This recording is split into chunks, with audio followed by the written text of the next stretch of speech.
বিসমিল্লাহির রহমানির রহিম। প্রথম প্রশ্ন, আমার স্ত্রী পরহেজগার কিন্তু তার ব্যবহার ভালো না, আমাকে বিশ্বাস করে না, এখন সে হজে যায়, আমি মাফ করলে তার হজ কবুল হবে কি? হজ করা কাদের উপরে ফরজ?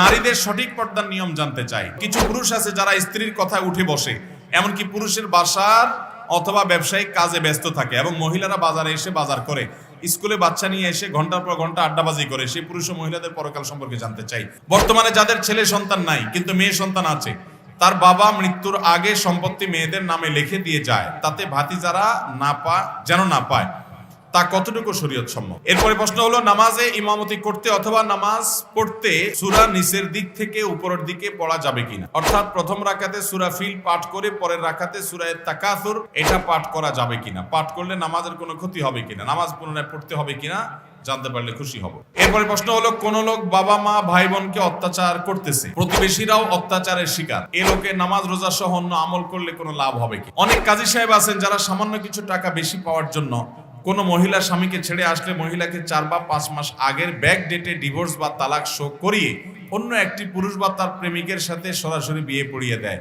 এই ধরনের বিবাহ পড়ানো কি জায়েজ আছে নাকি জানতে চাই। আমরা যে বাড়ি বন্ধ করাই কোন মৌলবী বা কবিরাজের মাধ্যমে, এই বন্ধ করানোটা ইসলামী শরিয়া মোতাবেক কতটা জায়েজ? আমার প্রতিবেশী যদি ইচ্ছাকৃতভাবে আমার সাথে কথা না বলে তাহলে আমার আমল কি কবুল হবে? বর্তমানে যারা জমির ব্যবসা করে অর্থাৎ দালালি ব্যবসা, ইসলামী শরিয়ত মোতাবেক এই ব্যবসা কতটুকু হালাল? হারাম উপার্জনের টাকা মসজিদ মাদ্রাসায় গ্রহণ করা যাবে কিনা? মালিক তার ড্রাইভারকে ওয়াদাকৃত টিপস বা বোনাস না দেওয়াতে ড্রাইভার অতিরিক্ত টাকা ইনকাম করে নিজের কাছে রাখতো, কিন্তু এখন অনুশোচনা হচ্ছে, মালিককে বললে বড় বিপদ হবে, এখন কি করা উচিত? আজানের পূর্বেও আমাদের দেশে জিকির ও দুরূদ পড়া হয়, তা কি জায়েজ নাকি বিদআত? আমাদের এলাকা বিবাহ শাদীতে বিয়ে ফিরিয়ে দেয়, এটা দোষ বা গুনাহ হবে কিনা? কথা দিছে আমি স্বনির্ভর হতে সে সব রকমের সাহায্য করবে, কিন্তু সে পরিবারের জন্য আমার সব স্বপ্নকে নিজের হাতে শেষ করছে। আমার ভুল না থাকলেও মা বাবার কথা শুনে আমার সাথে ঝামেলা করে। এখন আমি সিদ্ধান্ত নিয়েছি আমি তাকে ডিভোর্স দিয়ে নিজে পড়ালেখা করে প্রতিষ্ঠিত হব, আপনি কি বলেন?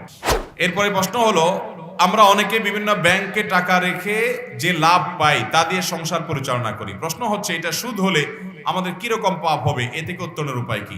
বর্তমানে অনেক যুবকরা হাঁটু ছেঁড়া প্যান্ট পরে, এলোমেলো চুলের কাটিং দেয়, তাদের পিতামাতা সম্পর্কে কিছু জানতে চাই।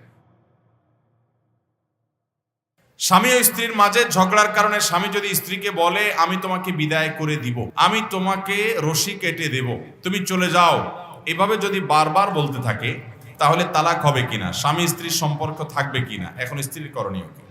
অনেক ছোট লোক স্বামী আছে, কিছু হলেই তালাক, আছে না নাই? আমি সবসময় বলি, কিছু বন্ধু আছে ছোট লোক বন্ধু, কিছু হইলেই বলে কাটতি তোর সাথে, আছে না নাই? চুন থেকে নুন খসলে বলে কি, যা তোর সাথে কাট। কিছু হইলো ফেসবুকে ব্লক মেরে দিল, আনফ্রেন্ড করে দিল, আবার কয়দিন পরে ফ্রেন্ড লিস্টে ঢুকানোর জন্য রিকোয়েস্ট পাঠাইলো। এরকম হট মেজাজে মানুষ, কথায় কথায় গরম হয়ে যাওয়া, এরকম কিছু লোকের স্বভাব আছে না নাই? এটা কোনো ভালো স্বভাব? কোন স্বামী যদি তার স্ত্রীকে এরকম কথায় কথায় তালাকের কথা বলে, সে নিকৃষ্ট স্বামী। কথায় কথায় তালাকের কথা বলা যাবে না। কিন্তু মাসআলার উত্তর হলো, যদি কেউ বলে আমি তোমাকে তালাক দেব, রশি কেটে দেব, অর্থাৎ এখন দেই নাই, দেব ভবিষ্যতে, এই দেব যদি বলে তাতে তালাক হয় না। কিন্তু দেব বলার পরে যদি বলে দিলাম, তাহলে আবার তালাক হয়ে যাবে। অর্থাৎ অতীতকালীন ক্রিয়া এটা যদি বলে তাহলে তালাক হয়ে যাবে, আর ভবিষ্যৎকালীন ক্রিয়া ব্যবহার করে যদি বলে তাহলে তালাক হবে না। অতএব এরকম ঘন ঘন যদি কোনো স্বামী তালাকের কথা বলার বদভ্যাস থাকে, তাকে কোনো আলেমের কাছে নিয়ে যেতে হবে যে কথায় কথায় স্ত্রীকে তালাকের কথা বলা গুনাহ। আবার অনেক মহিলাও আছে ছোট লোক টাইপের, কথায় কথায় বলে যে তোমার সংসার আর করব না, আমি চলে গেলাম বাপের বাড়িতে, ব্যাগটা গোছায় হাঁটা দেয়, আছে না নাই? দাম্পত্য জীবনের সুখে শান্তিতে থাকার জন্য ধৈর্য ধারণ করতে হবে, অনেক কিছু হবে, এরপরে একটা সময় আবার সব ঠিক হয়ে যাবে। বিদায় হুটহাট করে ডিসিশন নেওয়া যাবে, পরে সারা জীবন আফসোস করতে হবে। এরপরে প্রশ্ন হলো, নারীদের সঠিক পর্দার নিয়ম জানতে চাই। নারীরা কিভাবে সঠিকভাবে পর্দা করবেন? তার সকল সৌন্দর্যকে তিনি ঢেকে চলবেন। আল্লাহ বলেছেন, ওয়ালা ইউবদিনা যিনাতাহুন্না ইল্লা মা যাহারা মিনহা। নারীরা তাদের সৌন্দর্যের যেগুলো এমনিই প্রকাশ হয়ে যায় সেগুলোর কথা ভিন্ন, বাকি সকল সৌন্দর্য তারা ঢেকে ঢুকে রাখবে, এগুলোকে তারা প্রকাশ করবে না। এটাই হলো শরীয়তের নির্দেশনা, এবং এর মাধ্যমে একজন নারী তার পর্দা পালন করবেন। তিনি কোনো পুরুষের সাথে প্রয়োজন ছাড়া কথা বলবেন না। প্রয়োজনে কথা বলতে গেলে কণ্ঠকে কোমল করবেন না, এটা হলো তার পর্দা। এবং তার পর্দার অংশ হিসেবে এমন বোরকা পরবেন না, এমন পোশাক পরবেন না যেটা দ্বারা তার শরীর অঙ্গ প্রত্যঙ্গ ফুটে ওঠে কিংবা প্রকাশিত হয় কিংবা অন্যের দৃষ্টিকে আরো বেশি আকৃষ্ট করে, তার এটা পর্দা হবে না।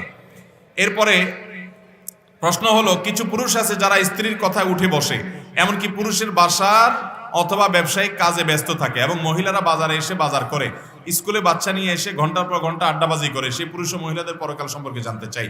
ভাইরা আমার, বইয়ের কথা শুনে যারা, যে সমস্ত পুরুষরা, এরা ভালো না খারাপ? একজনকে ভালো। আচ্ছা, আবার জিজ্ঞেস করি, যে সমস্ত পুরুষরা বইয়ের কথা চলাফেরা করে সবসময়, বইয়ের কথা শুনে যারা, এই পুরুষগুলা কি ভালো না খারাপ? সবাই খারাপ বলতেছে। বউ যদি ভালো কথা বলে আর সে ভালো কথা যদি পুরুষে শুনে, তাহলেও খারাপ? তাহলে কেমনে খারাপ বললেন আপনারা? তাহলে বোঝা গেল, বউ যদি ভালো কথা বলে সেই ভালো কথা শুনলে সেটা ভালো, বউ যদি খারাপ কথা বলে সেটা না শুনলে তখন সেটা ভালো। দেখতে হবে কথাটা ভালো না খারাপ। যারা অন্ধের মতো বউয়ের কথা শুনে, ভালোটাও শুনে মন্দটাও শুনে, ভালো হইলেও শুনে ভালো না হইলেও শুনে, সেটা খারাপ। এবার ঠিক আছে, কি বলেন? অতএব এই সমস্ত পুরুষরা, অনেক পুরুষরা আছে যে বউরে বাহির করে দেয় যে যাও ছেলেকে স্কুলে নিয়ে আসো, উনি বাসায় শুয়ে শুয়ে ঘুমায়, আছে না নাই? বরং বেশিরভাগ ফ্যামিলিতে এখন এই অবস্থা। এটা খুবই জঘন্য কথা।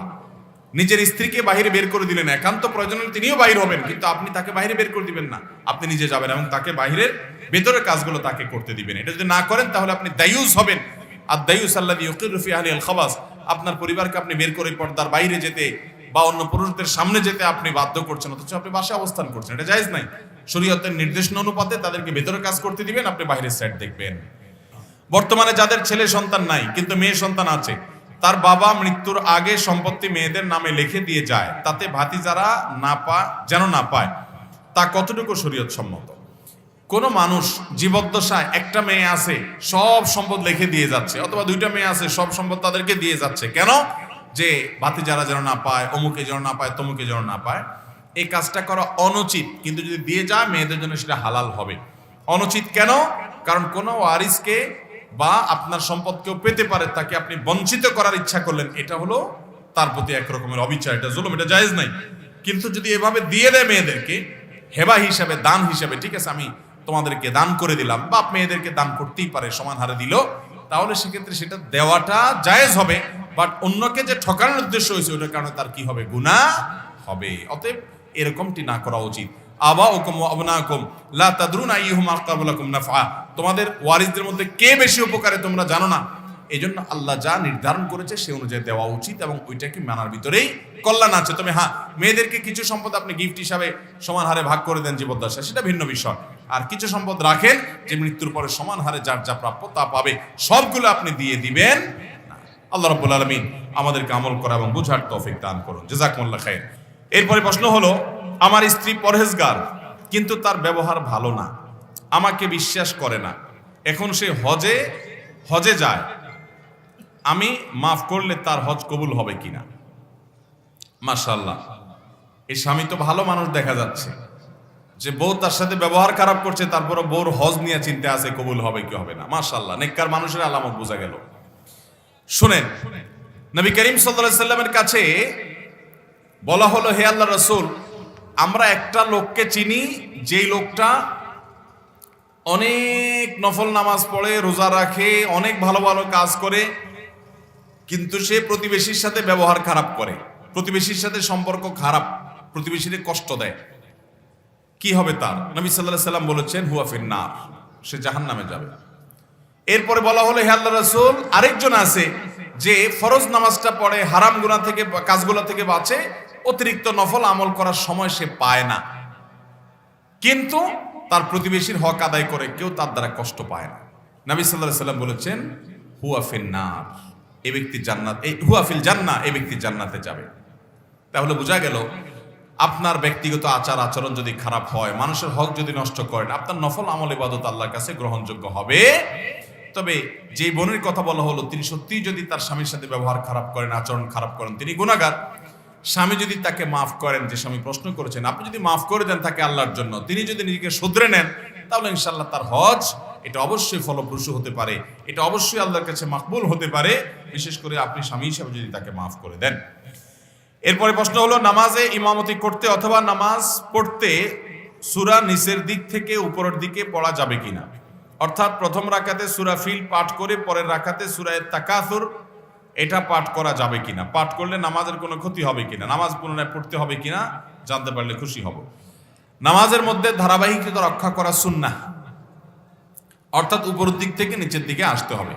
আপনি সূরা ফাতিহার পর সূরা তাকাসুর আগে পড়বেন, এরপরে সূরা কুরাইশ, সূরা ফিল, অন্য সূরা পড়বেন, অন্য সূরা পড়বেন, যেহেতু আগে তাকাসুরের জন্য আগের রাকাতে আগেরটা পড়বেন, পরের রাকাতে পরের গুলো থেকে কোনোটা পড়বেন। আপনি যদি উল্টা করে ইচ্ছাকৃত পড়েন তাহলে নামাজ হয়ে যাবে, কিন্তু নামাজটা ত্রুটিপূর্ণ হবে, মাকরুহ হবে। আর যদি আপনার এটা ভুলে হয়, যে হঠাৎ একদিন হয়ে গেছে আপনি টের পান নাই, আগের রাকাতে যে আপনি শেষের সূরা পড়ছেন, পরের রাকাতে দেখা গেল আগের সূরা পড়ে ফেলেছেন, উল্টার দিকে গেছেন, তাহলে এর কারণে গুনাহ হবে না, মাকরুহ হবে না, যেহেতু এটা ইচ্ছার বাইরে হয়েছে। কিন্তু সাধারণ অবস্থাতে আমাদেরকে সূরার ধারাবাহিকতা রক্ষা করে পড়াটাই সুন্নাহ, এবং এটি নবী সাল্লাল্লাহু আলাইহি ওয়াসাল্লামের আদর্শ। এরপরে প্রশ্ন হলো, কোন লোক বাবা মা ভাই বোনকে অত্যাচার করতেছে, প্রতিবেশীরাও অত্যাচারের শিকার, এ লোকে নামাজ রোজা সহ অন্য আমল করলে কোনো লাভ হবে কিনা। একটু আগেই আমি যে হাদিস বলেছি, যে নবী সাল্লাল্লাহু আলাইহি ওয়াসাল্লামের কাছে বলা হলো, হে আল্লাহর রাসূল, অমুক নারী তিনি অনেক ভালো কাজ, নফল আমল, রোজা, সাদকা ইত্যাদি ভালো কাজ করেন, অথচ প্রতিবেশীরা তার দ্বারা কষ্ট পায়। নবী সাল্লাল্লাহু আলাইহি ওয়াসাল্লাম বলেছেন, হিয়া ফিন্নার, এই মহিলা জাহান্নামে যাবে, তার নফল আমল, রোজা এগুলাতে লাভ হবে না, যেহেতু সে প্রতিবেশীর হক নষ্ট করে, মানুষের হক নষ্ট করে, আচরণ খারাপ করে। আবার আরেকজনকে বলা হলো, আল্লাহর রাসূল, অমুক লোকটা তিনি অনেক বেশি নফল আমল টামল করতে পারে না, মেইন ফরজ কাজগুলো শুধু করে, তবে তার প্রতিবেশীরা তার দ্বারা কষ্ট পায় না, সে সবার অধিকার করে সচেতন। নবীজি সাল্লাল্লাহু আলাইহি ওয়াসাল্লাম বলেছেন, এই লোক জান্নাতে যাবে। এই হাদিসের আলোকে এই প্রশ্নের উত্তর একেবারে দিনের আলো মতো পরিষ্কার। কেউ যদি মানুষের হক নষ্ট করে, তার ব্যক্তিগত নফল আমল এগুলো তাকে জান্নাতে নিতে পারবে। এই জন্য আমাদের নফল আমলের পরিমাণ কম হোক, কিন্তু কারোর অধিকার নষ্ট করব না, প্রতিবেশীর সাথে ব্যবহার খারাপ করব না, তাকে কষ্ট দিব না, তার জায়গাতে জুলুম করব না, এবং আত্মীয় স্বজনের সাথে সুসম্পর্ক বজায় রাখবো। কাস্টমারের হক নষ্ট করব না, দোকানদারের হক নষ্ট করব না, কাস্টমারকে 2 নম্বর মাল ধরাই দিব না, দোকানদারকে ছেঁড়া টাকা চালাকি করে ঢুকাই দিব না, এই জাতীয় ভাবে একজন আরেকজনকে কোনো হক নষ্ট করব না। তাহলে আমল অল্প হবে, কিন্তু জান্নাতে যাওয়া সহজ হবে ইনশাআল্লাহ। অনেক কাজী সাহেব আছেন যারা সামান্য কিছু টাকা বেশি পাওয়ার জন্য কোনো মহিলা স্বামীকে ছেড়ে আসলে মহিলাকে 4 বা 5 মাস আগের ব্যাক ডেটে ডিভোর্স বা তালাক শো করিয়ে অন্য একটি পুরুষ বা তার প্রেমিকের সাথে সরাসরি বিয়ে পড়িয়ে দেয়। এই ধরনের বিবাহ পড়ানো কি জায়েজ আছে নাকি জানতে চাই। কোনো কাজী যদি এরকম কাজ করে সেটা জঘন্য গুনাহ এবং ভয়াবহ অপরাধ হবে। কারণ আপনি প্রথমত একজন নারী তাকে তালাক দেওয়ার ক্ষমতা দিয়েছেন। কোন নারী তো নিজেকে নিজে তালাক দিতে পারেন না, তিনি নিজে তার স্বামীকে তালাক দিতে পারেন না। অর্পিত তালাকের ক্ষমতা তাকে প্রয়োগ হয়েছে কিনা, করবে কিনা, এটা অনেক আলোচনা সাপেক্ষ বিষয়। অতএব সামান্য কিছু টাকার বিনিময়ে এই কাজটা যদি কেউ করে, সে কাজই কবিরা গুনাহে লিপ্ত এবং সে পাপিষ্ঠ। আমরা যে বাড়ি বন্ধ করাই কোন মৌলবী বা কবিরাজের মাধ্যমে, এই বন্ধ করানোটা ইসলামী শরিয়া মোতাবেক কতটা জায়েজ? দেখুন, সুন্নাহ সম্মত বাড়ি বন্ধ, অর্থাৎ যে বাড়িতে জিনের উপদ্রব হবে না, ব্ল্যাক ম্যাজিকের উপদ্রব হবে না, এটার পদ্ধতি হলো বাড়ির প্রত্যেকটা লোক ঢোকার সময় বিসমিল্লাহ পড়ে ঢুকবে, তাহলে শয়তান তার সাথে ঢুকতে পারবে না, হাদিসে আছে। এবং ওই বাড়িতে গান, বাদ্যযন্ত্র, ছবি, প্রাণীর ছবি প্রিন্ট করে টাঙিয়ে রাখা ইত্যাদি এগুলো থাকবে না, তাহলে ইনশাআল্লাহ সেখানে শয়তানের উপস্থিতি থাকবে না। এবং সেখানে আল্লাহর কালাম তেলাওয়াত হলে শয়তানের উপস্থিতি থাকবে না। বিশেষ করে সূরা বাকারা তেলাওয়াত করলে সেখানে দুষ্ট জিন এবং শয়তান থাকে না, হাদিসে স্পষ্ট আছে। এবং এটা পরীক্ষিত। আপনি সূরা বাকারা চালু রাখেন, নিজে চালু করেন, অডিও চালু করে রাখবেন, দেখবেন যে অনেক শয়তানি বাসা থেকে চলে গেছে। অতএব ঘর বন্ধ করার জন্য এগুলো হলো সুন্নাহ সম্মত পদ্ধতি। রাতের বেলা 3 বার সূরা ইখলাস, 3 বার সূরা ফালাক, 3 বার সূরা নাস, কুল হুয়াল্লাহ, কুল আউযু বিরাব্বিল ফালাক, কুল আউযু বিরাব্বিন নাস 3 বার পড়ে 2 হাতকে কোষ করে সেখানে ফু দিয়ে পুরো শরীর আপনি মুছে ফেলেন। এই হলো শরীর বন্ধ। ঘর বন্ধ, শরীর বন্ধের জন্য সুন্নাহ সম্মত পদ্ধতি মেনে চলবেন। এর বাইরে যদি কোনো আলেম কোরআনে কারীমের আয়াত পড়ে, দোয়া পড়ে, জিকির আজকার পড়ে ঘর বন্ধ করে, ঠিক আছে, এটা গ্রহণযোগ্য হতে পারে। কিন্তু দেখা যায় বিভিন্ন রকমের শিরকি কাজ কাম করে এবং শয়তানের কাছে আশ্রয় নেওয়া হয়। অনেক বাড়ির সামনে, অনেক ঘরের সামনে দেখা যায়, এখন এগুলো অবশ্য কমে গেছে, এক সময় দেখা যেত গরুর 2টা শিং রাখা আছে না নেই? এগুলো শিরক, এর কারণে ঈমান চলে যেতে পারে। খুব ভয়াবহ একটা বিষয়। এই শিং আপনাকে আপনাকে কিভাবে সেভ করবে, বরং এই শিংয়ের কারণে শয়তান আরো বেশি আসার সম্ভাবনা আছে। অতএব বিশেষ করে শয়তান পূজারীরা এই জাতীয় জিনিসপত্র রাখে অনেক বেশি। যারা লুসিফার পূজা করে, শয়তান পূজা করে, এই শয়তান পূজারীরা গরুর শিং, গরুর আপনার মাথার খুলি, এই জাতীয় এগুলাকে নিয়ে তারা পুজো করে এবং শয়তানের পাওয়ার তখন তারা পায়। তো এগুলো ঈমান যাওয়ার মতো বিষয়, এগুলো করা যাবে না। ঈমানদার দোয়া দুরূদ পড়বে, জিকির আজকার করবে, আল্লাহর কালাম তেলাওয়াত করবে, আজান দিবে, এর মাধ্যমে গর্বন্ধ শরীরবন্ধ সব হবে ইনশাআল্লাহ। এর বাইরে আপনার ওই মুরগি জবাই করে তার রক্ত দিলেন, ছাগল জবাই করে এর রক্ত দিলেন, এটা প্যারাক পুতলেন, ওখানে আপনার গরুর খুলি দিলেন, ওখানে গরুর শিং চুলায় রাখলেন এবং অনেক কিছু এরকম কাজ করলেন, সেগুলো শিরকি কর্মকাণ্ড, এগুলো করা যাবে না। আমার প্রতিবেশী যদি ইচ্ছাকৃতভাবে আমার সাথে কথা না বলে তাহলে আমার আমল কি কবুল হবে? আপনার প্রতিবেশী নিজে থেকে কথা বলে না, এতে আপনার কোনো গুনাহ হবে না, কিন্তু আপনার চেষ্টা থাকতে হবে আপনি তার প্রতি সদাচরণ করবেন। নবী সাল্লাল্লাহু আলাইহি ওয়াসাল্লাম বলেছেন, লা ইউমিনু মান লা ইয়ামানু জারুহু বাওয়ায়াতাহু, যার প্রতিবেশী তার হাত মুখ দ্বারা কষ্ট পাওয়া থেকে নিরাপদ থাকে না, সেই ইমানদার হতে পারে না। আপনি চেষ্টা করুন ভালো থাকার, সে যদি কথা না বলে তার ব্যাপার, আপনার চেয়ে আপনি ঠিক রাখবেন, আপনার গুনাহ হবে না ইনশাআল্লাহ এর কারণে। বর্তমানে যারা জমির ব্যবসা করে, অর্থাৎ দালালি ব্যবসা, ইসলামের শরীয়ত মোতাবেক এই ব্যবসা কতটুকু হালাল? দালালি ব্যবসা যেটাকে আপনারা বলতেছেন, এটা ইসলামে কতটুকু হালাল? যদি দালালি ব্যবসাটা এরকম হয় যে আপনি নিজে থেকে জমি খোঁজ করলেন, আরেকজনকে সন্ধ্যা দিলেন, কাগজপত্র চেক টেক করে দিলেন, তাহলে সেক্ষেত্রে তিনি খুশি হয়ে কিছু দিলেন, এটা আপনার জন্য জায়েজ। আরেকটা পদ্ধতি হলো, আপনি একটা জমি দেখলেন, দেখে জমিওয়ালাকে বললেন আপনার এই জমিটা আমি এত টাকা করে বিক্রি করে দিব, এটা আমার দায়িত্ব। জমিওয়ালা বলল ঠিক আছে, তুমি এত করে বিক্রি করে দাও, আমাকে এর কমটা দিলে হবে, 50 লাখ করে বিক্রি করো, আমাকে 40 করে দিলেই হবে। এরপরে উনি ওইটা দেখে 50 করে বিক্রি করলেন, তাহলে অতিরিক্ত যেটা নিবেন সেটা তার জন্য জায়েজ হবে, যেহেতু তিনি মধ্যস্থতা করে নিয়েছেন, মিথ্যা কথা বলেন নাই। তবে বেশিরভাগ জমির দালালরা মিথ্যা কথা বলে, এবং এই মিথ্যা কথা বলে যদি উপার্জন করে সেটা কিন্তু কি হবে না, জায়েজ হবে। আবার অনেক জমির দালালরা আছে দুই দিক থেকে খায়, সেটাও কিন্তু জায়েজ নাই। দুই দিক থেকে কিভাবে? যিনি ক্রেতা তাকে বলে ভাই এটা আপনার জন্য আমি নিয়ে দিচ্ছি, আমি নিতে 50 লাখ দিয়ে নেব, আমাকে আপনি 5 লাখ করে বাড়াই দিয়েন, আমি লাভ যেহেতু করব না, তো তার কাছ থেকে 5 লাখ খায়। এদিকে জমিওয়ালারে বলে কি যে আমি এটা 40 লাখ করে বিক্রি করব, 50 লাখ করে বিক্রি করবো, আপনি 40 পাবেন, আমাকে 10 লাভ দিবেন। তো দুই দিক থেকে লাভ খায়, এটা কি হবে না, জায়েজ হবে না। হারাম উপার্জনের টাকা মসজিদ মাদ্রাসায় গ্রহণ করা যাবে কিনা? নবী সাল্লাল্লাহু আলাইহি ওয়াসাল্লাম বলেছেন, ইন্নাল্লাহা তাইয়্যিবুন লা ইয়াকবালু ইল্লা তাইয়্যিবা, আল্লাহ পবিত্র, তিনি পবিত্র ছাড়া কোনো কিছু গ্রহণ করবেন না। পবিত্র মানে হালাল। আপনি আল্লাহর রাস্তায় মসজিদ মাদ্রাসায় টাকা দিতে হলে হালাল হতে হবে, হালাল টাকা না দিলে সেটা আল্লাহর কাছে গ্রহণযোগ্য হবে না। এই জন্য মসজিদ মাদ্রাসার যদি জানেন এই লোকটা চুরি করে এনে মসজিদে দিচ্ছে, হারাম টাকা এনে দিচ্ছে, যদি জানেন তা নির্দিষ্ট এই টাকাটা হারাম, তাহলে তাদের বিনয়ের সাথে সেটা ফিরিয়ে দেওয়া তাদের কর্তব্য। যদি জানা না যায় কোনো ব্যক্তি তার হারাম টাকা দেয়, তাহলে সেক্ষেত্রে মসজিদ কর্তৃপক্ষের এক্ষেত্রে কোনো দায় থাকবে না। মালিক তার ড্রাইভারকে ওয়াদাকৃত টিপস বা বোনাস না দেওয়াতে ড্রাইভার অতিরিক্ত টাকা ইনকাম করে নিজের কাছে রাখতো, কিন্তু এখন অনুশোচনা হচ্ছে, মালিককে বললে বড় বিপদ হবে, এখন কি করা উচিত? প্রথম কথা হলো, আপনার সাথে যদি চুক্তি থাকে যে তুমি এত বেতন পাবা, এত বোনাস পাবা, বাৎসরিক তোমার এটা প্রাপ্তি, তাহলে সেই অধিকারের টাকাটা যদি মালিক আপনাকে না দেয়, জুলুম করে আপনাকে বঞ্চিত করে, তাহলে আপনি ওই পরিমাণ টাকা মালিকের কাছ থেকে যে কোনোভাবে নিতে পারেন, এটা আপনার জন্য জায়েজ। আপনার বোনাস 10,000, সেটা সে দেয় নাই, অন্যায় করছে, জুলুম করছে, তাহলে আপনি 10,000 নিতে পারেন। আর যদি সে টাকা কাটে বিশেষ কোনো যৌক্তিক কারণে, তাহলে সেটা আবার আপনি নিতে পারবেন না। কোনো যৌক্তিক কারণ ছাড়া অযথাই আপনার উপরে কোনো কারণে নাখোশ হয়ে সে আপনার বোনাসটা আটকাই দিল, বেতনটা দিল না, তাহলে ওই টাকা আপনি তার কাছ থেকে যেভাবে হোক আদায় করে নিতে পারেন, তো অতিরিক্ত নিতে পারবেন না। আপনার বোনাস হলো 10,000, কমিটমেন্ট আপনার সাথে চুক্তি 10,000 দেওয়ার, কিন্তু আপনি তার থেকে 20,000 কেটে বসে আছেন বা অবৈধভাবে তার টাকা থেকে নিয়ে গেছেন, তাহলে অতিরিক্ত যে 10,000 নিয়েছেন এটা আপনার জন্য নেওয়া জায়েজ হবে না, এটা আপনি ফেরত দিতে হবে। এখন কত হলো, তাকে ফেরত দেওয়াও যায় না, মাপ চাওয়া যায় না। উপায় কি? উপায় হলো তার অ্যাকাউন্টে যে কোনোভাবে ঢুকাই দিবেন, কোনো কিছুর সাথে ঢুকাই দিবেন, তার বিকাশে কোনো কিছুতে টাকা পাঠিয়ে দিবেন, তার মালিকানায় এই টাকা যে কোনোভাবে ঢুকাই দিতে পারলে আপনি দায়মুক্ত হয়ে গেলেন। সেটা যদি না পারেন, তাহলে সেক্ষেত্রে কোনো গরিব দুঃখীকে দান করে দিবেন, ওই ব্যক্তির তরফ থেকে সওয়াবের আশা করা যায় আল্লাহ তাআলা আপনাকে দায়মুক্ত করবেন। আজানের পূর্বেও আমাদের দেশে জিকির ও দুরূদ পড়া হয়, তা কি জায়েজ নাকি বিদআত? আজানের আগে কোনো দোয়া, কোনো জিকির নাই। আজান এটাই তো জিকির, আল্লাহু আকবার, এর চেয়ে বড় জিকির কি আছে? একবার তাকবীরই তো বড় জিকির। অতএব এর আগে আলাদা কোনো জিকিরের দরকার নেই।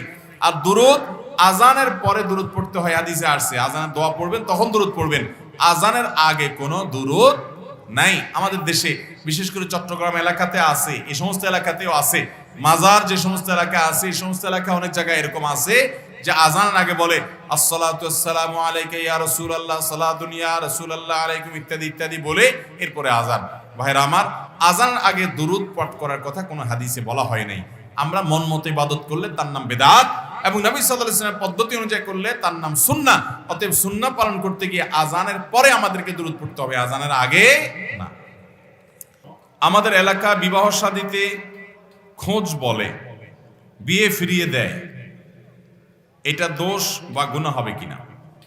দেখুন, খোঁজ কিংবা এরকম নানা নামে বিভিন্ন সমাজে এই বদভ্যাসটি প্রচলিত আছে যে কারোর ছেলে কিংবা মেয়ের বিয়ের জন্য যখন কোনো মানুষজন আসে তখন এলাকার কিছু লোক থাকে ওই বিয়েতে খোঁজ বলে, অর্থাৎ ওই বিয়েতে মিথ্যা কথা বলে ওই বিয়েটাকে ভেঙে দেওয়ার চেষ্টা করে। কথা বললো যে ছেলেটা ভালো না, ধরুন বললো যে মেয়েটার চরিত্র খারাপ, অথবা বললো তারা মানুষ ভালো না, একটা অহেতুক কথা তুলে দিয়ে বিয়েটাকে ভেঙে দেয়। এই জিনিসটা আপনাদের এলাকায় আছে? প্রশ্ন যেহেতু আসছে আপনাদের এলাকারই প্রশ্ন, তাহলে বোঝা গেল এই রোগটা এই সমাজে আছে। ভালো করে শুনে রাখেন, কোন মানুষের নামে মিথ্যা অপবাদ দেওয়া, কোন মানুষের নামে তোহমত দেওয়া আল্লাহর জমিনে সবচেয়ে ভয়ঙ্কর গুনাহ এবং অপরাধগুলোর মধ্যে একটা। আপনি কোনো মানুষের চরিত্রে কালিমা দিলেন, মনে করছেন যে একটু বললাম, একটু শত্রুতা উদ্ধার করলাম, চান্স পাইলাম, একটু বলে দিলাম, এটা আর এমন কি? আল্লাহ তাআলা কোরআনে বলেছেন তাহসাবুনাহু হাইয়িনা ওয়া হুয়া ইনদাল্লাহি আযীম। তোমরা মানুষের চরিত্র নিয়ে যে অপবাদ দেওয়া এটাকে খুব হালকা জিনিস মনে করো, বিবাহে খোঁজ বলে দাও, একটা ত্রুটি বলে দিয়ে বিয়েটাকে ভেঙে দাও, ওয়া হুয়া ইনদাল্লাহি আযীম, অথচ এটা আল্লাহ তাআলার কাছে অনেক বিশাল বড় ব্যাপার। একটা মানুষের পেছনে তার যে দোষটা আছে এই দোষটা যদি তার পেছনে বলেন, এটার নাম কি? গীবত।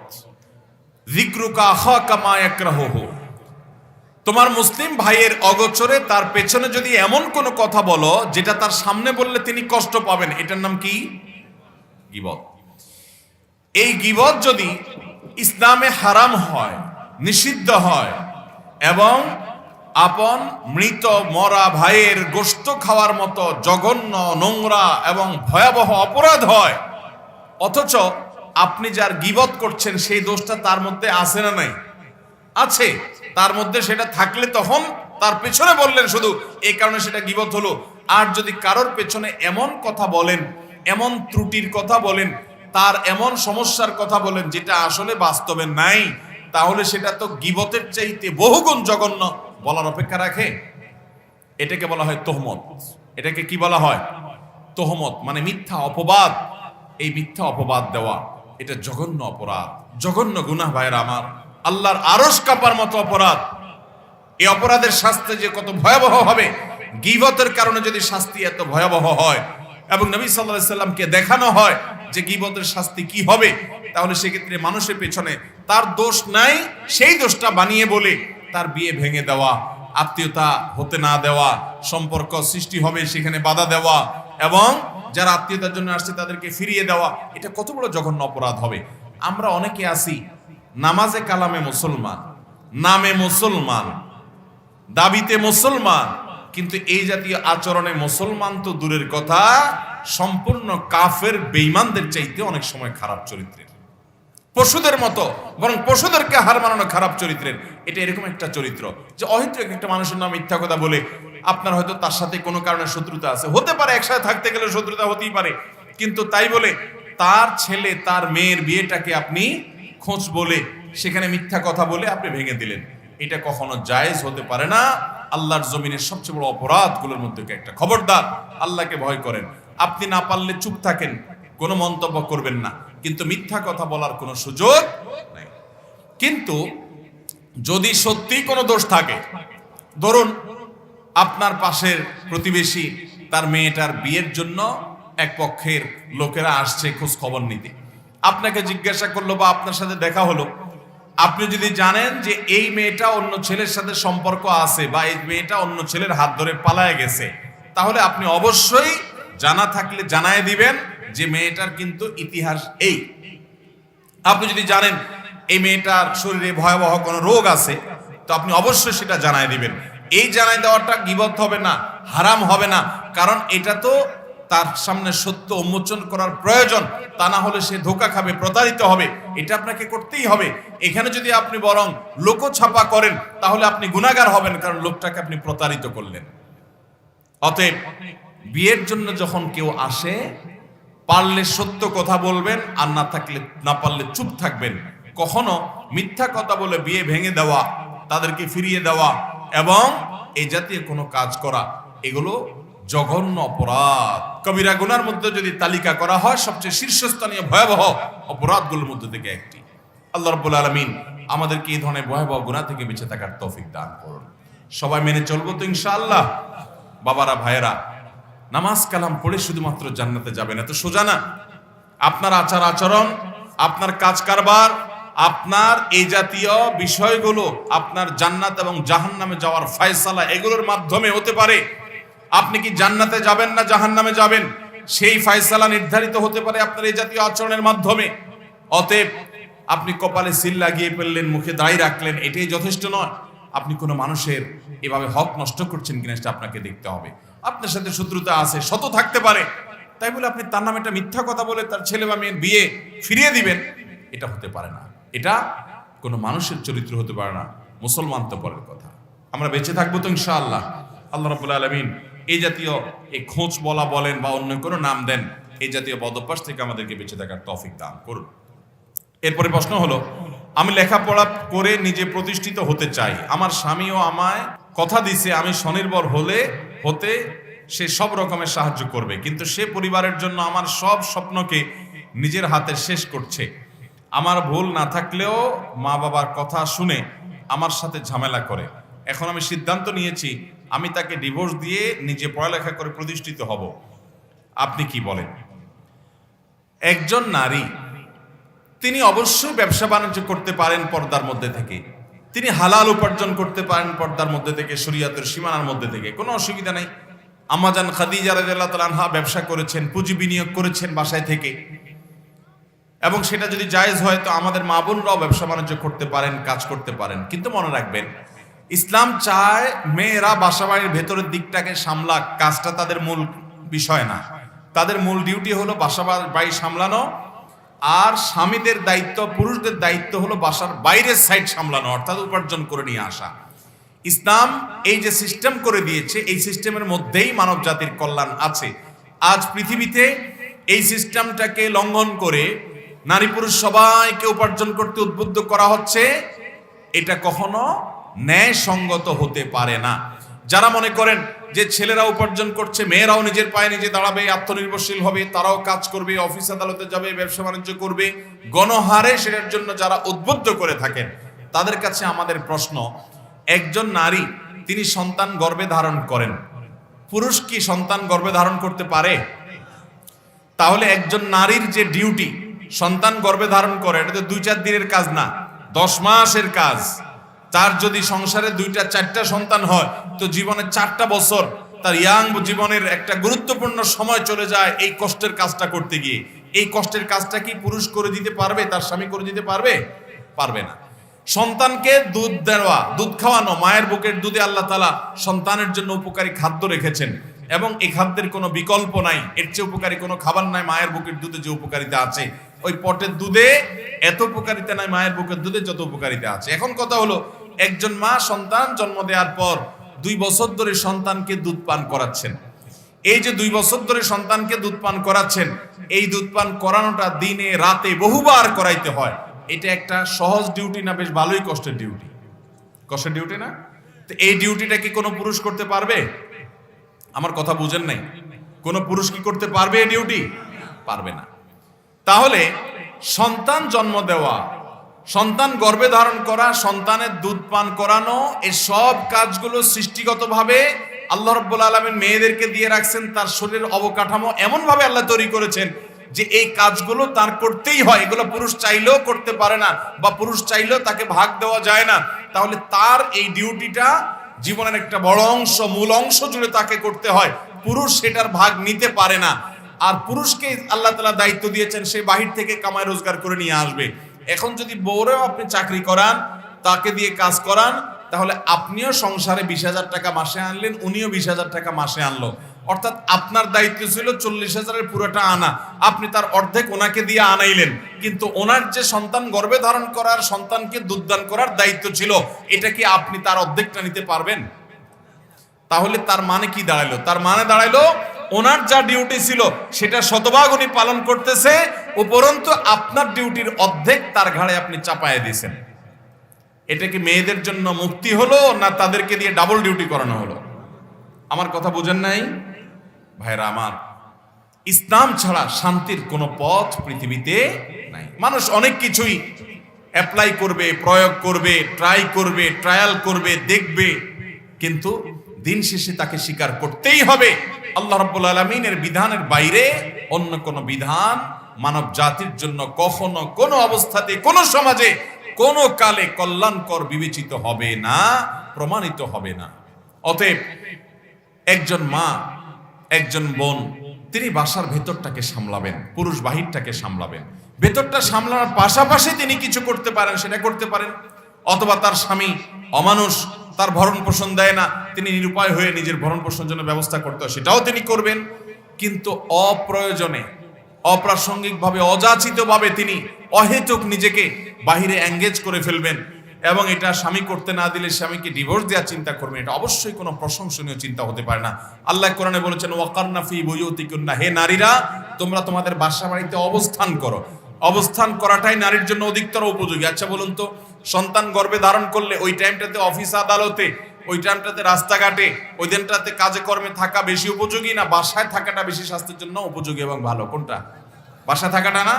সন্তানকে 2 বছর ধরে যে দুধ দিতে হয়, এই দুধ পান করানোর জন্য রাস্তাঘাট, অফিস আদালত, দোকানপাট, সেগুলো বেশি উপযোগী জায়গা, নাকি সন্তানকে দুধ পান করানোর জন্য বাসাটা উপযোগী জায়গা? তাহলে নারীর শরীরের অবকাঠামো, আল্লাহর কুদরতি সিস্টেমও বলছে যে নারী বাসা বাড়িতে থাকবেন। আমাদের যে সমস্ত নাস্তিক বন্ধুরা তারা অস্বীকার করে এই বিষয়টা, মজার বিষয় হলো নানান সময় তাদের মুখ থেকেই এই সত্য কথাটা বেরিয়ে আসে, তারা টেরও পায় না।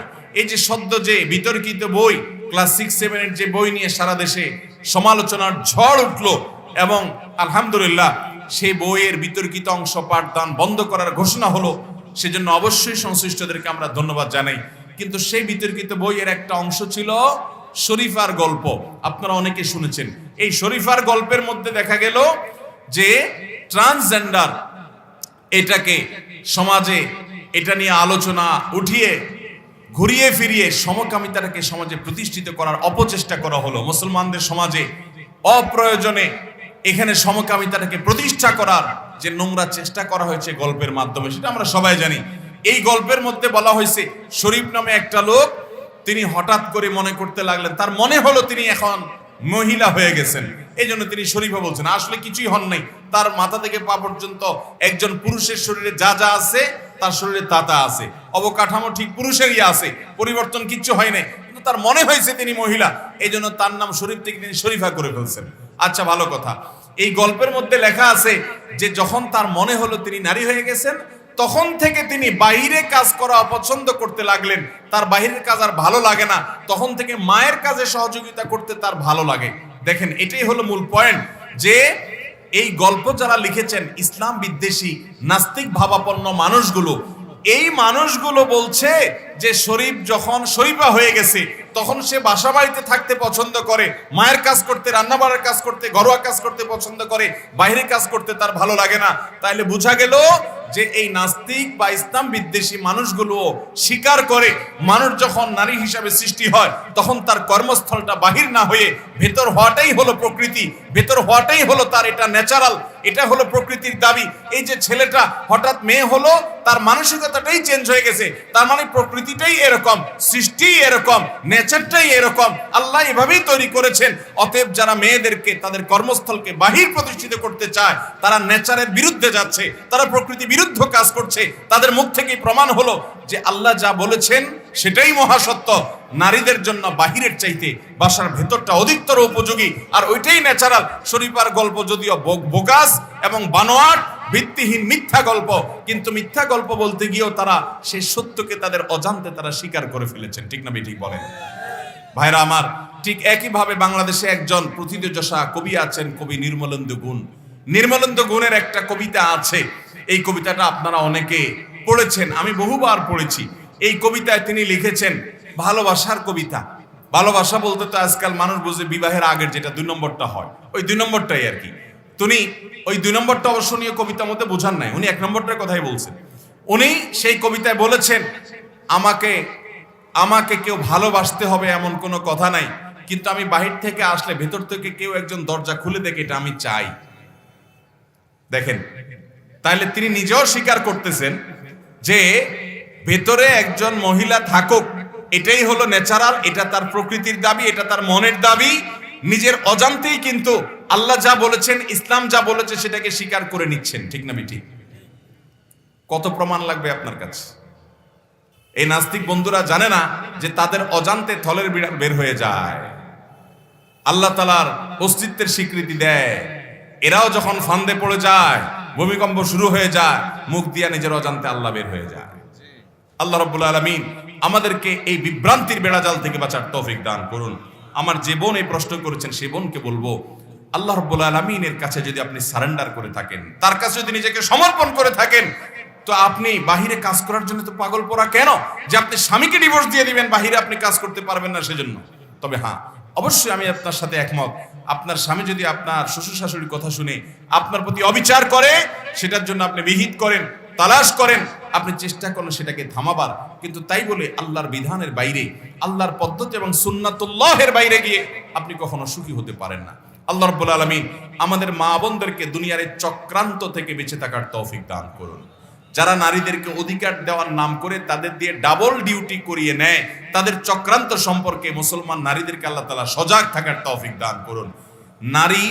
নারীর অধিকার নিয়ে তোমরা যারা মুসলমানদের সবক দিতে আসো, তোমরা কি জানো নারী হিসাবে জন্মগ্রহণ করাটা পৃথিবীতে যখন অপরাধ ছিল, ওয়াইদাল মাউউদাতু সুইলাত আয়াত নাজিল হয়েছে, সেই সময়ে এই ইসলাম এসে নারীকে শুধুমাত্র জীবন্ত কবরস্থ হওয়া থেকে উদ্ধার করে নাই, নারীকে এমন এক উন্নত জায়গা নিয়ে বসিয়েছে, এমন একটা উঁচু আসনে আসীন করেছে যে নারী হিসেবে জন্মগ্রহণ করা এটা আনন্দের, এটা গর্বের।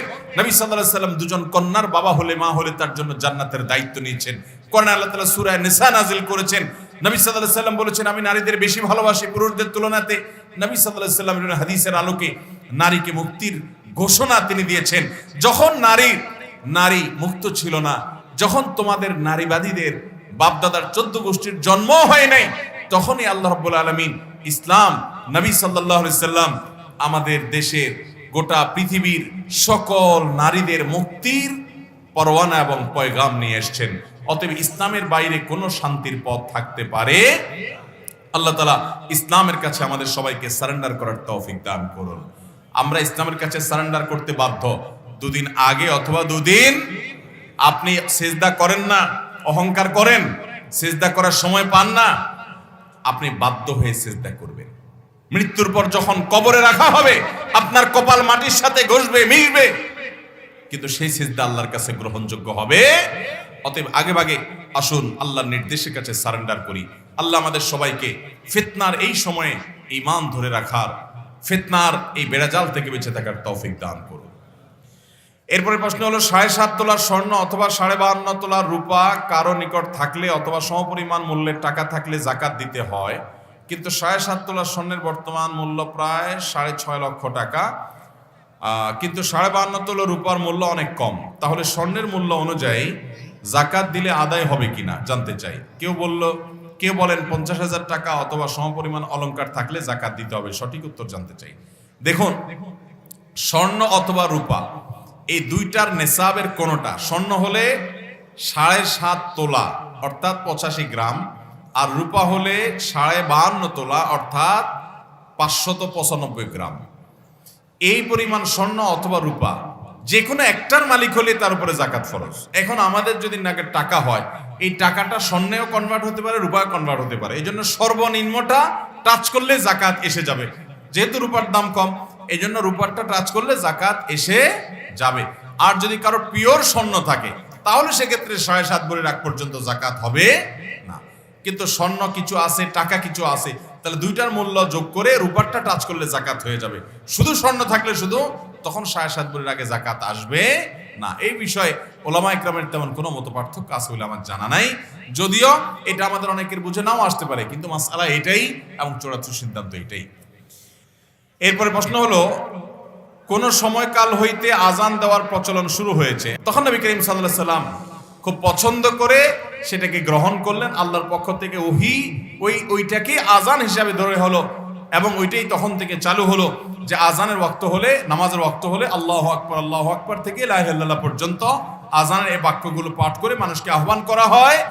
এবং এই সম্পর্কে আল্লাহ তাআলা কোরআনে কারীমে সূরা জুমার মধ্যে বলেছেন, ইযা নুদিয়া লিস-সালাতি মিন ইয়াউমিল জুমআহ, জুমার দিন যখন আজানের জন্য ডাকা হয়, এই যে ডাক হাইয়া আলাস সালাহ, হাইয়া আলাল ফালাহ, এই ডাকের কথা আল্লাহ বলেছেন। তাহলে এটা নবী করিম সাল্লাল্লাহু আলাইহি সাল্লামের সময়ে মদিনার জিন্দেগিতে আসার পর এটা নবী সাল্লাল্লাহু আলাইহি সাল্লাম এক সাহাবীর স্বপ্নের উপর ভিত্তি করে চালু করেছেন, এবং তিনি যেটা চালু করেন ওইটাই শরীয়ত, ওইটাই ওহী। কারণ মা ইয়ানতিকু আনিল হাওয়া ইন হুয়া ইল্লা ওয়াহয়ুন ইউহা, তিনি মুখ থেকে কোনো কথাই বলেন না, যাই উচ্চারিত হয় এটা ওহী আল্লাহ কর্তৃক নিয়ন্ত্রিত। এখন প্রশ্ন হলো, নবীজি আজান কখনো দিয়েছেন কিনা? উত্তর হলো, উনি কখনো আজান দিয়েছেন বলে আমরা জানি না। কেন আজান দেন নাই আল্লাহ ভালো জানেন। তবে তিনি যারা সারা জীবন ইমামত করেছেন, যিনি ইমামত করবেন তিনি আবার আজান কিভাবে দিবেন? যিনি আজান দিবেন একামত তাকে দিতে হবে। তো নবীজি সাল্লাল্লাহু আলাইহি সাল্লাম তো ইমামতই করেছেন, তিনি আবার আজান কোত্থেকে দিবেন? এই জন্য দিতে পারেন নাই। কিন্তু তিনি আজানের ফজিলত বর্ণনা করেছেন। কোন কাজ নবী সাল্লাল্লাহু আলাইহি সাল্লাম করেন নাই কিন্তু তিনি বলেছেন, তখন এই বলাটা প্রাধান্য পায়, কারণ তার জন্য বিশেষত্ব থাকতে পারে। তিনি নবী হিসেবে শুধু ইমামতি করবেন, কিন্তু আজানের মর্যাদা দিয়ে বর্ণনা করেছেন। কেউ যদি আজান দেয় কিয়ামতের দিন তার মাথা উঁচু থাকবে সবার উপরে, সে সম্মানিত, এটা বোঝা যাবে দুনিয়াতে সে আজান দিয়েছে আল্লাহকে খুশি করার জন্য। শুধু পয়সার ধান্দা চাকরির উদ্দেশ্যে করলে এটা হবে না, আল্লাহর কাছে সওয়াবের আশা থাকতে হবে। ঠিক একইভাবে নবী করিম সাল্লাল্লাহু আলাইহি সাল্লাম মুয়াজ্জিনদের সম্পর্কে বলেছেন, তার আজান শুনে যত মানুষ নামাজ পড়তে আসবে সবাই যে পরিমাণ সওয়াব পাবে, মুয়াজ্জিনকে আল্লাহ রাব্বুল আলামিন তার সমপরিমাণ সওয়াব দান করবেন। বিধায় আজানের সওয়াব অপরিসীম, সেটি আমাদের দেওয়ার চেষ্টা করতে হবে। নামাজের অধিকাংশ জায়গায় অথবা যেখানে যেখানে বিসমিল্লাহ বলতে হয় তার মধ্যে রুকু সিজদা তাশাহুদের পূর্বে বিসমিল্লাহ বলে শুরু করতে হবে কিনা? উত্তর হলো না। তাশাহুদ, আত্তাহিয়াতু, অন্যান্য দোয়া দরুদ এগুলো কোনটার শুরুতে বিসমিল্লাহ বলবেন না। বিসমিল্লাহ বলবেন সূরা ফাতিহার শুরুতে, আর অন্য সূরা মিলাবেন তখন বিসমিল্লাহ পাঠ করবেন, আর কোন জায়গায় বিসমিল্লাহ পাঠ করতে হবে না। এক মুসল্লি জামাতের চতুর্থ রাকাতে শামিল হলেন, তাকে নামাজ শেষ করার জন্য 3 বার তাশাহুদ পড়তে হবে। এমত অবস্থায় পরের 3 রাকাতে কোন কোন রাকাতে সূরা ফাতিহা ও অন্য সূরা কিংবা সূরা পড়তে হবে? এটা আমরা এর আগে বহুবার উত্তরে বলেছি। আমাদের যে নামাজগুলো ছুটে যায়, ইমামের সাথে আমরা পাই না প্রথম রাকাতগুলো, এগুলো ইমাম সালাম ফিরানোর পরে যখন আমরা আদায় করব, ওই ছুটে যাওয়া নামাজগুলো যখন আমরা আদায় করব, ওইগুলোকে আমাদের প্রথম রাকাত ধরে এগুলোতে আমরা সূরা মিলাবো। তাহলে ইমামের সাথে সূরা মিলানোর রাকাত যদি একটা পান তাহলে আরেকটা রাকাতে আপনি মিলাবেন, আর ইমামের সাথে যদি সূরা মিলানোর রাকাত একটাও না পান তাহলে আপনার 2 রাকাতে আপনি সূরা মিলাবেন, তাহলে আপনার নামাজ হয়ে যাবে ইনশাআল্লাহ। এরপরে প্রশ্ন হলো, আমরা অনেকে বিভিন্ন ব্যাংকে টাকা রেখে যে লাভ পাই তা দিয়ে সংসার পরিচালনা করি। প্রশ্ন হচ্ছে, এটা সুদ হলে আমাদের কিরকম পাপ হবে? এ থেকে উত্তরণের উপায় কি? সুদের টাকা এটা ভোগ করা জায়েজ নয়, হারাম। সুদের কারবার করাটাই হারাম। সুদ এটা আল্লাহর অভিশপ্ত একটা উপার্জন। যত হারাম আছে সুদের মতো ভয়াবহ হারাম আরেকটা নাই। আমি প্রায় সময় বলি, আপনি হালাল টাকা উপার্জন করে বাজার থেকে 1 কেজি গরুর গোশত কিনে আনছেন, 1 কেজি খাসির গোশত কিনে আনছেন, মুরগির গোশত কিনে আনছেন, এনে আপনি রান্না করে খেয়েছেন, তাহলে হালাল টাকায় না, হারাম টাকায় টাকা উপার্জন করছেন, হারাম পদ্ধতিতে। আপনি ঘুষ খেয়ে টাকা উপার্জন করছেন, সেই ঘুষের টাকা দিয়ে আপনি গরুর গোশত কিনে এনে রান্না করেছেন, গুনাহ হবে। যেহেতু ঘুষের টাকা দিয়ে কিনছেন, গুনাহ হবে, খানাটা হারাম হবে।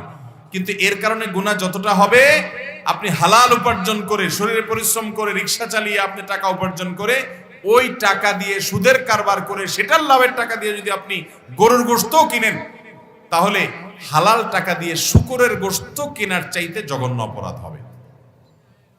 আমার কথা বুঝেন নাই? আপনি হালাল টাকা দিয়ে শূকরের গোশত কিনে খাইছেন, গুনাহ হবে কি হবে না? বলেন, গুনাহ হবে কি হবে না? হালাল টাকা দিয়ে যদি আপনি শুকরের গোশত খান কিনে, তাহলে গুনাহ হবে। কিন্তু হালাল টাকা দিয়ে আপনি শুকরের গোশত কিনে খেলে যে গুনাহ হবে, আপনি সুদের কারবার করে ওই টাকা দিয়ে, লাভের টাকা দিয়ে যদি গরুর গোশত কিনে খান, গুনাহ তার চেয়ে বেশি হবে। কারণ এর চেয়ে ভয়াবহ হারাম আর নাই। কোরআনে অন্য কোনো হারাম সম্পর্কে এতবার আল্লাহ সাবধান করেন নাই যত বেশি সাবধান করেছেন আল্লাহ বিরুদ্ধে যুদ্ধ করার শামিল। অথচ এই সুদের কারবার আমাদের সমাজে নানাভাবে প্রচলিত। অতএব ব্যাংকে এইভাবে উপার্জন করলে সেটি হারাম হবে, এবং সে সাধারণ হারাম নয়, কবিরা গুনাহ, মহাপাপ। কোনো আলেম তার প্রতিষ্ঠানের জন্য ক্যালেন্ডার করলে সেই ক্যালেন্ডারে তার নিজের ছবি দেওয়া কতটুকু শরীয়ত সম্মত? দেখুন, কোনো কাগজ বা কোনো কিছু যখন প্রিন্ট হয়, মানুষের ছবি, কোনো প্রাণীর পূর্ণাঙ্গ ছবি, তো সেই ছবি প্রিন্ট হওয়াটা যদি কোনো একান্ত প্রয়োজনে হয়, আইডেন্টিটির জন্য হলো, তাহলে সেটা গ্রহণযোগ্য। একান্ত প্রয়োজন ছাড়া অপ্রয়োজনে মানুষের ছবি, প্রাণীর ছবি প্রিন্ট করা জায়েজ নাই, এটাই বিশুদ্ধতর মত। আর যদি প্রিন্ট না হয়, এটা অনলাইন ভার্সন হয়, তাহলে সেটা জায়েজ আছে। আল্লাহ আ'লাম। আমরা জানি বাবার নাম ব্যবহার করার ক্ষেত্রে ইবনে শব্দ ব্যবহার করতে হয়, কিন্তু হযরত ঈসা আলাইহিস সালামের নামের পূর্বে বা নামের পরে ঈসা ইবনে মারিয়াম বলা হয়। ওনার নামের সাথে ইবনে কেন বলা হয়, ব্যাখ্যা কি করবেন? দেখুন, ইবনুন মানে ছেলে। অতএব যদি কেউ মায়ের নামকে যুক্ত করে এরকম বলে যে কথার কথা আব্দুল্লাহ ইবনে মারিয়াম, মানে মারিয়ামের ছেলে আব্দুল্লাহ, তো সেটাও চলে, বিশেষ করে যদি তার বাবার না থাকে। এটা একমাত্র ঘটেছে ঈসা আলাইহিস সালামের ক্ষেত্রে, যে আল্লাহ তাআলা তাকে বাবা ছাড়া দুনিয়াতে সৃষ্টি করেছেন, পাঠিয়েছেন। এই জন্য তিনি মায়ের দিকে সম্বন্ধ হয়েছেন যে মারিয়ামের ছেলে। বাকি সবাই সাধারণত সচরাচর সম্বন্ধ হবেন বাপের দিকে। অতএব ইবনুন এটা বলা হবে মূলত তার বাপের নামের আগে, যে অমুক ইবনে অমুক। কিন্তু ঈসা আলাইহিস সালামেরটা মায়ের নামের আগে হয়েছে, যেহেতু তার বাবা ছাড়া আল্লাহ তাআলা তাকে পাঠিয়েছেন। হজ করা কাদের উপরে ফরজ? হজ করা ওই সমস্ত ব্যক্তিদের উপরে ফরজ যারা হজের মৌসুমে তার নিজের ঠিকানা থেকে মক্কা গিয়ে হজ করে বাড়িতে আসার মতো, আসা যাওয়া করার মতো খরচপাতি থাকে, এবং এই সময়টাতে পরিবারে খরচ দিয়ে যেতে পারে, তার উপর হজ ফরজ। আমাদের সমাজে অনেকে মনে করে মেয়ে বিয়ের উপযুক্ত থাকলে তার জন্য হজ ফরজ না, আগে মেয়ে বিয়ে দিতে হবে। আছে না এরকম ধারণা? এটা ভুল ধারণা। মেয়ে বিয়ের উপযুক্ত হোক, ছেলে বিয়ের উপযুক্ত হোক, এগুলোর সাথে হজের কোনো সম্পর্ক। আবার অনেকে বলে যে হজ করতে হয় বুড়ো বয়সে, জোয়ান বয়সে হজ করতে হয় না, কারণ জোয়ান বয়সে হজ করলে নাকি হজ ধরে রাখা যায় না। আসেনি এই সমস্ত জাল হাদিস আমাদের দেশে? জোয়ান বয়সে হজ করলে বলে হজ ধরে রাখা, হজ আবার ধরে রাখে কেমনে? অনেকে বলে যে না, জোয়ান বয়সে হজ করা উচিত না, কারণ হজ করলে অনেক আকাম কুকাম আর করা যায় না, এই জন্য সব আকাম কুকাম করে নিয়ে বুড়ো বয়সে হজ করবে। আমি বলি, হজ করলে আর আকাম কুকাম করা যায় না, এটা কোথায় পেয়েছেন আপনারা? কোথায় আছে যে হজ করলে আকাম কুকাম করা যায় না? কোথাও না এরকম কোনো কথা। বরং আকাম কুরাম হজ করলেও করা যাবে না, হজ না করলেও করা যাবে, এর সাথে হজের কোনো সম্পর্ক নাই। জোয়ান বয়সে বরং হজ করা ভালো, কারণ হজ এটা জেহাদ সমতুল্য, কষ্টের একটা কাজ। নারীদের জন্য জেহাদ বলা হয়েছে, অনেক কষ্টের কাজ। আমাদের দেশ থেকে অনেক মুরব্বী চাচারা হজে যায়, কোন রকম মক্কা মদিনায় ঘুরে চলে আসে, হজ হয় না, বোম্বাই হাজি হয়। বোম্বাই হাজি চিনেন? এক সময় মানুষ যখন পানিপথে হজে যাইতো, দিল্লিতে একটা মসজিদে গিয়ে অবস্থান নিত, সেই মসজিদে আমি গিয়েছি, যাওয়ার সুযোগ হয়েছে। তো অনেক সময় দেখা যাইত মুম্বাই পর্যন্ত যাইতে যাইতে অনেক দূর, তো হাঁটা, একবার বাহন, একবার আপনার জাহাজে অসুস্থ হয়ে যেত অনেকদিন ধরে। অনেকে যারা অসুস্থ হয়ে যেত, বেশি অসুস্থ, যে এদেরকে নিয়ে যেতে গেলে মুম্বাই থেকে সাগর পাড়ি দিয়ে সৌদি আরব যায় হজ করবে, এই পাড়ি দিতে যদি মারা যায় তো দাফন করার জায়গাও থাকবে না। এই জন্য অনেক সময় অসুস্থ মানুষগুলোকে মুম্বাইতে রেখে হাজি সাহেবদের কাফেলা চলে যেত মক্কায় গিয়ে ওনারা হজ টজ করে আসার সময় যদি বেঁচে থাকতো এদেরকে দেশে নিয়ে আসতো, আর মরে গেলে তো দাফন দিয়ে দিত। তো এখন বেঁচে থাকলে এদেরকে যখন দেশে আনতো, তো দেশের মানুষরা বলতো বোম্বাই হাজি, এদেরকে বলতো কি হাজি? বলতো বোম্বাই হাজি, কারণ বোম্বাই থেকে ঘুরে আসছে, মক্কা মদিনা যায় নাই। বুঝতে পারছেন কথা? তো এই জাতীয় আমাদের সমাজে অনেকে আছেন যে মক্কা মদিনা বুড়া বয়সে যান, বোম্বাই হাজির মতো মক্কা মদিনা হাজি হয়ে আসেন, আসল হজ হয় না, কারণ বুঝে না, তো আরাফাতে অবস্থান বুঝে না, ফরজ বুঝে না, ওয়াজিব বুঝে না, কষ্ট হয়, পারে না। এই জন্য জোয়ান বয়সে বরং হজ করা অধিকতর উত্তম। এরপরে প্রশ্ন হলো, আমি একজন নবমুসলিম, আমি গত 1 বছর আগে ইসলাম গ্রহণ করেছি, আলহামদুলিল্লাহ। আমার বয়স 24 বছর। আমি আর্থিক সমস্যার কারণে পরিবারের সাথে থাকি এবং খাবার পরিবারের সাথে খাই, এটা কি জায়েজ হবে? আমার পরিবার এর সবাই মেনে নিয়েছে, আমার মতো করে আমাকে ইসলাম পালন করতে দেয়, কোনো সমস্যা হয় না, দয়া করে আমাকে কিছু নসিহা করুন। ভাই আব্দুল্লাহ উনি লিখেছেন, একজন নবমুসলিম ভাই। খুবই ভালো লাগলো আপনার প্রশ্ন পড়ে ভাই। আল্লাহ রাব্বুল আলামিন আমাদের ভাইকে ইসলামের উপরে, ঈমানের উপরে অটল অবিচল থাকার তৌফিক দান করুন, বলুন আমিন। যদি কোনো মানুষ অন্য ধর্ম থেকে ইসলামে আসেন, ইসলামের সত্যতা উপলব্ধি করার পর আলহামদুলিল্লাহ, আহলান ও সাহলান, মোস্ট ওয়েলকাম ইসলামে তাকে। তার যদি বাবা মার সাথে তিনি বসবাস করেন, ইসলামের দৃষ্টিতে কোনো নিষেধ নেই। তিনি বাবা মার সাথে শুধু বাবা মা কিছু হারাম কিছু খাওয়াতে চাইলে সেটা উনি খাবেন না, হালাল কিছু বাবা মাকেও খাওয়াবেন, বাবা মা থেকেও খেতে পারেন, তাদের সাথে যৌথভাবে বসবাস করতে অসুবিধা নাই। বিশেষ করে সেখানে যদি তার ধর্ম পালনে, ইসলাম পালনে, নামাজ কালাম ইত্যাদিতে বাধা সৃষ্টি না হয়, তাদের সাথে থাকাতে কোনো সমস্যা নেই, বরং বাবা মার সাথে আরো সুন্দর আচরণ করতে হবে। আল্লাহ বলেছেন, ও সাহিবহুমা ফিদ দুনিয়া মারুফা, তোমার বাবা মা যদি অমুসলমান হয় দুনিয়াতে, তাদের সাথে সুন্দরভাবে বসবাস করবা এবং তাদের সাথে সুন্দরভাবে সঙ্গ দিবা। তাহলে বোঝা গেল তাদের সাথে থাকতে ইসলাম নিষেধ করে না। বর্তমানে অনেক যুবকরা হাঁটু ছেঁড়া প্যান্ট পরে, এলোমেলো চুলের কাটিং দেয়, তাদের পিতামাতার সম্পর্কে কিছু জানতে চাই। পিতামাতার কথা আর কি বলবো, হাঁটু ছেঁড়া প্যান্ট, অনেক সময় রানের দিকে ছেঁড়া প্যান্ট থাকে। আমি নিজে এরকম মাঝে মধ্যে দেখে একটু টাস্কি খেয়ে যায় যে এই বেচারা কি আসলে ছেঁড়া প্যান্ট পরছে টাকার অভাবে। পরে ভালো করে তাকে দেখলে মনে হয় না এটা ফ্যাশন। তো এরকম ছেঁড়া প্যান্ট পরা ফ্যাশন, কিয়ামতের আগে হয়তো ন্যাংটা হয়ে যাওয়াটাই ফ্যাশন হবে। তো কিয়ামতের আগে এরকম বহুত উল্টাপাল্টা জিনিস থাকবে। আল্লাহ তাআলা আমাদের যুবকদেরকে সুন্দর রুচি দান করুন এবং পশ্চিমাদের অন্ধ গোলামি, এটা থেকে আল্লাহ তাআলা আমাদের যুব সমাজকে বাঁচিয়ে রাখুন। নবী করিম সাল্লাল্লাহু আলাইহি সাল্লাম বলেছেন, একটা সময় আসবে, লা তাত্তাবিউন্না সুনানা মান কানা ক্বাবলাকুম, তোমাদের আগের যুগের মানুষদের অনুসরণ তোমরা করবে, এমন কি তারা গিয়ে গর্তে ঢুকলে তোমরা সেখানে যায় ঢুকবা, তারা 1 বিঘত গেলে তোমরা 1 বিঘত যাবা। সাহাবীরা বলেছেন, ইয়া রাসূলুল্লাহ, ইহুদি খ্রিস্টানদের কথা বলছেন? তিনি বলছেন, তারা ছাড়া কাদের কথা? তাদের কথাই বলছি। অর্থাৎ তারা যা করবে তোমরা অন্ধের মতো চেষ্টা করবা, বুঝে আসুক বা না আসুক। আপনার প্যান্টটা ছেঁড়া, এটা কিসের ফ্যাশন ভাই? কিন্তু আপনি সেটাই করতেছেন। কাদের অনুসরণ করে করতেছেন? ওই যে ইহুদি খ্রিস্টানদের অনুসরণ করে। মুসলমানদের জন্য নবী করিম সাল্লাল্লাহু আলাইহি ওয়াসাল্লামের চাইতে উত্তম কোনো আদর্শ নেই। লাকাদ কানা লাকুম ফি রাসূলিল্লাহি উসওয়াতুন হাসানাহ, আল্লাহ এবং আখিরাতকে বিশ্বাস করে তাদের জন্য রাসূলের মধ্যে রয়েছে সবচেয়ে উত্তম আদর্শ। আল্লাহ তাআলা সেটাকে আদর্শ হিসেবে আমাদেরকে গ্রহণ করার তৌফিক দান করুন।